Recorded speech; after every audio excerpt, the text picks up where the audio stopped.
Buenos días amigos y hermanos. Sacos Church les da la más cordial bienvenida en este día para comenzar una lección más. Hola Susi, ¿cómo estás? Hola Julio, buenos días, bien. Perdón. Bien, estamos bien contentos, apurados un poquito con la rutina diaria. Pero vamos a empezar, no sin antes hacer una pequeña oración. Saludos Amén. a todos. Padre bendito, te damos gracias en este día, Señor, porque tú lo haces grande y maravilloso por tu presencia, Señor, en nosotros, en la sabiduría que hay en ti, Señor. La queremos buscar, la queremos tomarla, Padre, para conocerte cada día más y más, sin que falte momento alguno, Señor. Abrir nuestros ojos y saber que estás ahí, y acostarnos sabiendo que tú nos cubres, Padre, es la mejor alegría que podemos tener, la felicidad, porque viene de ti, Señor. En el nombre de Cristo Jesús te pedimos por esta lección y que seas tú hablando, Padre, en el nombre de Cristo. Amén. Amén. Y continuamos con Susana. Amén. Gracias, muchas gracias. Y pues sí, seguimos adelante ya para terminar. Esta es la lección número 5 que se llama La perspectiva rapto. La guerra que hoy libramos terminará en un día cercano, mas tenemos que mantener el equilibrio, cuidando de no enfocar de tal manera el futuro que no podamos ver el presente, o de estar tan atormentados, embebidos, enfocados en el presente que olvidemos el futuro que va a ser estar con nuestro Señor. Los discípulos también le preguntaban al Señor acerca de los tiempos. Nosotros somos siempre curiosos acerca del tiempo, qué va a pasar mañana, qué me espera. Y miren cómo esta plática de Jesús con los discípulos se da después de su resurrección, antes de que ascendiera nuestro Señor a la diestra del Padre. Los discípulos le preguntaron, leamos Hechos 1, 6 al 8. Entonces los que se habían reunido le preguntaron diciendo, Señor, ¿restaurarás el reino a Israel en este tiempo? Y les dijo, no os toca a vosotros saber los tiempos o las sazones que el Padre puso en su sola potestad, pero recibiréis poder cuando haya venido sobre vosotros el Espíritu Santo, y me seréis testigos en Jerusalén, en toda Judea, en Samaria y hasta lo último de la tierra. Vemos cómo los discípulos se inquietaban por el tiempo, ¿verdad? Mas Jesús les enseña y nos enseña hoy que el Padre decidió poner los tiempos en su sola potestad. Él sabe cuándo manda las situaciones. Yo en lo personal pienso que mucho del tiempo de Dios tiene que ver con nuestras oraciones. Si somos metidos en la oración, movemos el corazón de Dios. Como dice que ya iba a morir y que él se metió a orar y le pidió, Señor, dame más tiempo, dame más tiempo. Y Dios le respondió y le dijo, ok, te voy a dar más tiempo. La muerte ya había llegado, ya le tocaba morirse, pero el Padre tiene la potestad del tiempo. Y el Padre escuchó la oración y le regaló tiempo más de vida. Con nuestras oraciones el Señor tiene los tiempos en control, porque Él aprecia nuestra relación con Él. Para eso nos llamó, para relacionarnos con Él, para dirigirnos también. Y muchas veces Él contesta, ya es el tiempo. Entonces Él es completamente sabio, completamente conocedor de todo, mucho más de lo que nosotros nos podemos imaginar. Y confiemos, a nosotros nos toca confiar en el Padre, presentar nuestra oración delante de Él y confiar en los tiempos, confiar en Jesucristo, que nos dice aquí a través de los discípulos, no les toca a ustedes saber el tiempo. Nadie puede poner una fecha, nadie puede decir ya, aquí, ahorita. ¿Por qué? Porque mucho depende del Padre. El Señor mismo, Jesús, nos animó a cuando vean la higuera que está con hojas ya, porque se acerca la primavera, pues es que ya va a florecer y va a dar fruto, ¿verdad? Podemos conocer los tiempos un poco, darnos cuenta que el tiempo en que venga nuestro Señor va a ser más cercano, pero no tenemos una fecha exacta. La palabra restaurar significa volver a poner una cosa en aquel estado o estimación que antes tenía. Esto es con la salvación. Nuestro Señor nos quiere restaurar, nos quiere restituir lo que el enemigo nos robó, que son todas las bendiciones que tenemos de parte de Él. En Samuel 7, del 10 al 16, usted lo puede leer en su casa, nos explica cómo un reino eterno, un trono eterno y una posteridad eterna le fueron prometidas a David y a su descendencia. Conocemos ya la historia de Cristo que viene de la raíz de David, y ahí está la eternidad que el Señor ya nos estaba prometiendo desde el Antiguo Testamento. Jesús ha estado hablando del reino de Dios en Hechos 1:3. Las profecías de Daniel habían dado a entender que habría un periodo de tiempo entre la primera y la segunda venida del Mesías. Lo podemos leer en Daniel 9:26. Ese periodo de tiempo es la era de la iglesia. Estamos ahorita viviendo la era de la iglesia, donde la iglesia tiene que permanecer en fe, tiene que permanecer firme para completar la obra de Cristo que nos dejó antes de irse. Ir a todas las naciones, bautíceles, hagan seguidores, como en el versículo de Hechos que ya leímos, dice, ser testigos en toda Jerusalén. Eso significa como el área más cerca de ti, después en toda Judea, un poquito más para allá, en Samaria, más para allá, y hasta lo último, que es pues toda la tierra, ¿verdad? ¿Por qué? Porque el Señor no quiere que ninguno perezca, sino que todos procedan al arrepentimiento. Dios tiene un plan para la historia, pero Jesús le dice a sus seguidores que no necesitan ocuparse del asunto en este momento. Lo que necesitan enfocarse es el hecho de que pronto recibirán el poder del Espíritu Santo. Si nos vamos a enfocar en el tiempo, ¿cuándo podemos ponernos ansiosos, podemos desesperarnos, puede bajar nuestra fe? Y eso no es el plan de Dios. Lo que el Señor quiere es enfocar al discípulo. Viene tu poder, tu autoridad para poder cumplir todo esto que yo te estoy pidiendo. Y así anima a Jesús a los discípulos que se enfoquen en que va a venir el Espíritu Santo. Y nosotros tenemos que estar así enfocados también. Con la ayuda del Espíritu Santo entendemos su palabra. Con la ayuda del Espíritu Santo podemos entrar en oración, en comunión con Dios cada día. Y vamos a leer Tesalonicenses 5, del 1 al 11. Pero acerca de los tiempos y de las ocasiones, no tenéis necesidad, hermanos, de que yo os escriba, porque vosotros sabéis perfectamente que el día del Señor vendrá, así como ladrón en la noche, que cuando digan paz y seguridad, entonces vendrá sobre ellos destrucción repentina, como los dolores de la mujer encinta, y no escaparán. Mas vosotros, hermanos, no estáis en tinieblas, para que aquel día os sorprenda como ladrón, porque todos vosotros sois hijos de luz e hijos del día. No somos de la noche ni de las tinieblas. Por tanto, no durmamos como los demás, sino velemos y seamos sobrios. Pues los que duermen, de noche duermen, y los que se embriagan, de noche se embriagan. Pero nosotros, que somos del día,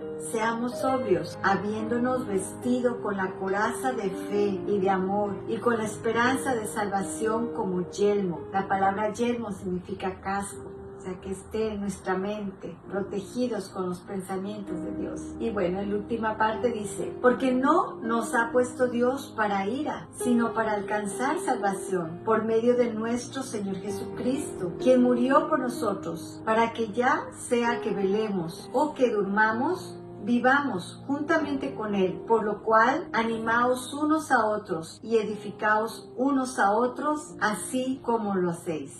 10 puntos de referencia bíblica donde nos habla el día del Señor y el día de Cristo. Vemos cómo estas dos expresiones significan cosas diferentes, tiempos diferentes. Los 5 primeros se refieren a el día del Señor. Número 1. El día del Señor era un día rodeado de misterio en cuanto a cuándo ocurriría. Lo podemos ver en 1 de Pedro 1:12. Nos dice que los profetas del Antiguo Testamento hacían muchas investigaciones tratando de saber cuándo ocurriría. Número 2. El día del Señor era un día futuro y todavía lo es. Número 3. El día del Señor era principalmente un día de juicio. Cada pasaje indica que será un acontecimiento muy terrible. Cuando el día del Señor llegue, será la hora más tenebrosa de la historia humana. Número 4. Los sucesos que se relacionan con el día del Señor, tanto las profecías en el Antiguo Testamento como en el libro del Apocalipsis, lo identifican como la tribulación. Sabemos por una multitud de escrituras que la tribulación durará 7 años y que esta etapa entera se llama el día del Señor. Número 5. El día del Señor muestra a Jesucristo viniendo en son de venganza. Primero vino como el Cordero de Dios. En el día del Señor regresará como el león de la tribu de Judá. Vendrá con una espada en su mano para ejecutar el juicio. Ahora veamos los 5 siguientes, que son el día de Cristo. 6. El día de Cristo es el día cuando todo se completa para los que creemos. Es el día cuando alcanzamos nuestro objetivo. 7. El día de Cristo es un día de confirmación. Ese día sabremos total y absolutamente que realmente tenemos vida eterna. 8. El día de Cristo es el día cuando los creyentes son declarados sin culpa en Cristo. Puede que no estemos sin culpa ahora, pero estaremos sin culpa para siempre en su presencia. 9. El día de Cristo es un día de salvación y gozo. 10. No habrá condenación en el día de Cristo. Aleluya. Perseveremos en la fe. Solo a Pablo le fue dada la revelación completa del misterio de la era de la iglesia. Nadie sabe el día ni la hora en que Jesús regresará, pero hay un orden de los acontecimientos. Pablo recalca 2 diferencias importantes en Primera de Tesalonicenses. Una es entre 2 diferentes tipos de personas, ellos y vosotros. La otra es entre 2 diferentes días, como vimos, el día de Cristo y el día del Señor. El día de Cristo, descrito en Primera de Tesalonicenses 4, del 13 al 18, es el rapto de la iglesia. No lo vamos a leer ahorita, pero por favor léalo en casa. El día del Señor, descrito en Apocalipsis 1:10 y 5, del 1 al 11, es la tribulación. El rapto en el día de Cristo dará comienzo al día del Señor. No nos tiene que preocupar porque no somos de la oscuridad, sino de la luz.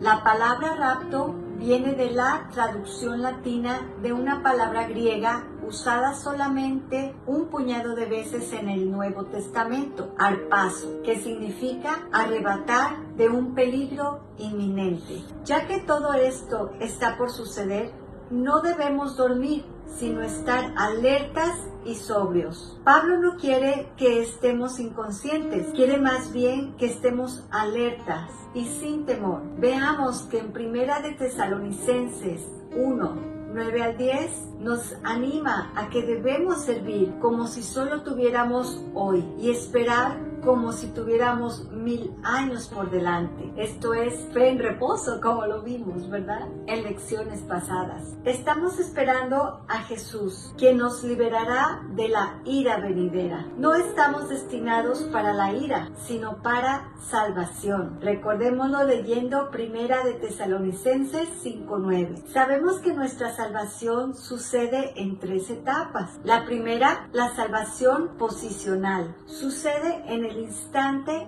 en que creemos. Somos salvos del castigo del pecado y nos sentamos con Cristo en los lugares celestiales. La segunda, la salvación práctica, es el crecimiento espiritual y sucede al ser salvos diariamente del poder del pecado. La tercera, la salvación final, y es la última, sucede en el momento de la muerte o el rapto, cuando somos salvos para siempre de la presencia del pecado. Efesios 5, 15 a 17. Mira pues con diligencia cómo andéis, no como necios, sino como sabios, aprovechando bien el tiempo, porque los días son malos. Por tanto, no seáis insensatos, sino entendidos de cuál sea la voluntad del Señor. Como creyentes estamos sobre esta tierra para ser luz y sal, para revelar la gracia y la verdad de Dios a un mundo perdido y moribundo. Edmund Burke un día dijo así: lo único que se necesita para que triunfe el mal es que los buenos no hagan nada. Tú y yo somos llamados a ser buenos. Tenemos toda la capacidad de parte de Dios para hacer lo bueno. Hagámoslo entonces. Cada uno de nosotros tiene la responsabilidad de luchar por el bien, por la verdad. Toda la actividad política y humana en el mundo no puede detener el mal como lo puede un solo creyente viviendo un día a la vez en la plenitud del Espíritu Santo. Debemos de redimir el tiempo, porque el tiempo es corto, se está acabando. Recuerden que estamos en la era de la iglesia, pero es una era. Va a haber un tiempo en que se termina. Lo podemos leer en 1 Corintios 7, 29. Mateo 6, del 19 al 20. No os hagáis tesoros en la tierra, donde la polilla y el orín corrompen, y donde ladrones minan y hurtan, sino haceos tesoros en el cielo, donde ni la polilla ni el orín corrompen, y donde ladrones no minan ni hurtan. Esto habla mucho de la condición del corazón. Podemos estudiar mecánica, estudiar paramédicos, estudiar diseño, estudiar tantas cosas, nutrición, qué sé yo, agricultura, ganadería, tantas actividades, oficios, profesiones. Lo que sea que hagamos, sea para la gloria de nuestro Dios. Lo que Dios te está llamando a salir adelante, sal adelante, pero para la gloria de Dios. Nunca te olvides que tu prioridad es la palabra de Dios. Permanecer firmes en la palabra de Dios. Y una vez que tú ves como primera cosa la palabra de Dios, como consecuencia de todo lo bueno que hagamos con la ayuda de nuestro Señor, el día del rapto recibiremos nuestro premio. Sea poco, sea mucho, el Señor es justo. Nos toca permanecer en fe y tratar de dar lo mejor de nosotros. Lo podemos leer en 2 Corintios 5, del 9 al 11. Ahí nos habla de un tribunal delante de Cristo. ¿Cómo redimir el tiempo? El único día que podemos redimir es el día de hoy. Leamos Isaías 49:8. Vamos a hablar de 7 puntos. Punto número 1. Seamos llenos del Espíritu Santo. Efesios 5:18. Punto número 2. Estudiemos. 2 de Pedro 3:18. Punto número 3. Apliquemos la palabra. Colosenses 4:5. Punto número 4. Soportemos. Esperemos. Lo podemos leer en Romanos 8:18. Punto número 5. Oremos. Hebreos 13:15. Punto número 6. Sometámonos. Efesios 5:21. Punto número 7. Sirvamos. 1 de Corintios 12:7. Enséñanos de tal modo a contar nuestros días que traigamos al corazón sabiduría. 5 categorías de bendición en el tiempo. 1. Bendición espiritual. Efesios 1:3. 2. Promoción. 1 de Samuel 2:30. 3. Bendición por asociación. Salmo 23:5. 4. Impacto histórico. Isaías 53:12. 5. Gracia en la muerte. Salmo 116:15. 4 categorías de recompensas en la eternidad. 1. Alabanza. 1 de Corintios 4:5. 2. Coronas. Primera de Corintios 9, 24, 27. A. La corona de justicia por haber sido fieles al Señor en esta vida. Segunda de Timoteo 4, 7. B. La corona del gozo por haber sido fieles en testificar. Filipenses 4, 1. C. La corona de gloria por haber sido fieles en ministrar. Primera de Pedro 5, 4. D. La corona de vida por haber sido fieles en la prueba. Santiago 1:12. E. La corona incorruptible por ejercer dominio propio en la vida espiritual. Primera de Corintios 9:24. 3. Rango y autoridad. Mateo 25:14-23. 4. Gloria. Daniel 12:13. Bueno, vamos a despedir ahora la unidad número 5 y damos gracias a nuestro Señor que nos ha fortalecido con esta enseñanza a lo largo de 3 meses casi, que ha nutrido mucho nuestro corazón y nos da mucho gusto ser parte de este proyecto. Y gracias a nuestros pastores por esta confianza. Dios les bendiga. Dios les bendiga, les felicitamos a todos aquellos que nos han seguido, que han buscado al Señor durante este tiempo. Sabemos que Dios está poniendo su semilla en sus corazones y eso va a dar fruto para vida eterna. Dios les bendiga. bendiga. Bye.